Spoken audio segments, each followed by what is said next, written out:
দিন যত ঘনিয়ে আসছে ততই নির্বাচন অনুষ্ঠান নিয়ে বাড়ছে শঙ্কা। এক রাজনৈতিক দল দুষছে আরেক রাজনৈতিক দলকে। অভিযোগ, একটি মহল নির্বাচন বানচালের অপচেষ্টা করছে। প্রবাসী ভোটাররা চান সবার অংশগ্রহণে একটি সুষ্ঠু নির্বাচন। তারা এবার নিজ দেশের সরকার গঠনে ভোটের মাধ্যমে নিজেদের মতামত জানাতে চান। বিস্তারিত জানাচ্ছেন আসাদুজ্জামান শুভ এবং ক্যামেরায় ছিলেন মোহাম্মদ রেজাউল করিম মৃধা। আসন্ন জাতীয় সংসদ নির্বাচন নিয়ে মানুষের মনে দেখা দিচ্ছে নানান প্রশ্ন। শুক্রবার জামায়াত ইসলামী অভিযোগ করে বলেছে, সব রাজনৈতিক দলের জন্য সমান সুযোগ বা লেভেল প্লেয়িং ফিল্ড বিদ্যমান নেই। ফলে শঙ্কা আরও বাড়ল।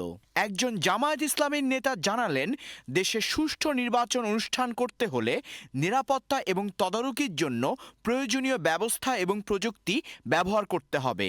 সুষ্ঠু নির্বাচনের জন্য গভর্নমেন্ট সবচেয়ে বেশি জরুরি যে তিনটা কাজ করে। এক নম্বরে প্রশাসনের ভিতরে গাপটি মারা যে গ্রুপটা আছে, ইনঅ্যাক্টিভ হয়ে আছে অথবা অন্য খারাপ উদ্দেশ্য নিয়ে আছে, তাদেরকে টোটালি সেখান থেকে সরিয়ে দিয়ে ভালো লোকগুলোকে সেখানে ইনস্ট্যান্ট বসানো। দ্বিতীয়ত হলো অবশ্যই বডি ক্যামেরা, সিসিটিভি ক্যামেরা নিশ্চিত করতে হবে প্রতিটা কেন্দ্রে। তৃতীয়ত হলো যে সেনাবাহিনী মোতায়েন করা হচ্ছে, একটা টিম থাকবে ফুল টাইম নির্বাচন শুরু হওয়ার আগ থেকে ফলাফল ঘোষণা হওয়া পর্যন্ত। আরেকটা টিম থাকবে নির্বাচনী কেন্দ্রের চতুর্দিকে যে এরিয়া আছে সে এরিয়ায় মুভ করবে ওনারা, যাতে শান্তি শৃঙ্খলা মতো পাবলিক একেবারে স্বাচ্ছন্দ্য বোধ করে ভোট দিতে পারে। বিএনপির এক নেতা বলেন, জামায়াত ইসলামী সকালে এক কথা বিকালে আরেক কথা বলে সাধারণ মানুষকে বিভ্রান্ত করছে। অবভিয়াসলি জামাত কতটুকু শক্তিশালী আপনারা জানেন। জামাতে তারা বলে সবসময় সকাল বিকাল, আমি বলি সকাল বিকাল। তারা তো একটা জায়গায় কথা বলতে হবে। They have to stick one place, not morning, afternoon and evening. They change.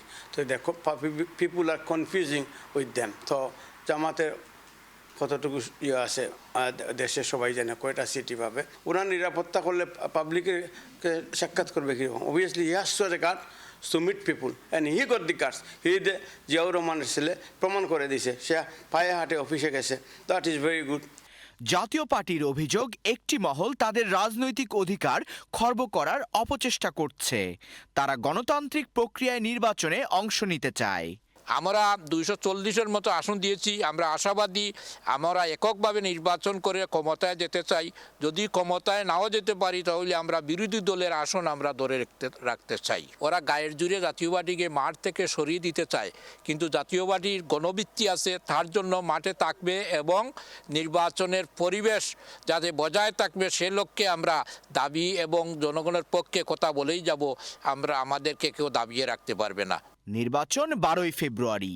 রাজনৈতিক দলগুলো মুখে ঐক্যের কথা বললেও নির্বাচনের পরিবেশ নিয়ে তারা এখনো সন্দিহান। সাধারণ মানুষের একটাই প্রত্যাশা, সঠিক সময়ে নির্বাচন অনুষ্ঠানের মাধ্যমে দেশের গণতন্ত্রকে পুনরুদ্ধার করা। এবার প্রথমবারের মতো ভোটের অধিকার পাওয়া প্রবাসীরাও চায় দেশের সরকার গঠনে নিজের মতামত জানাতে।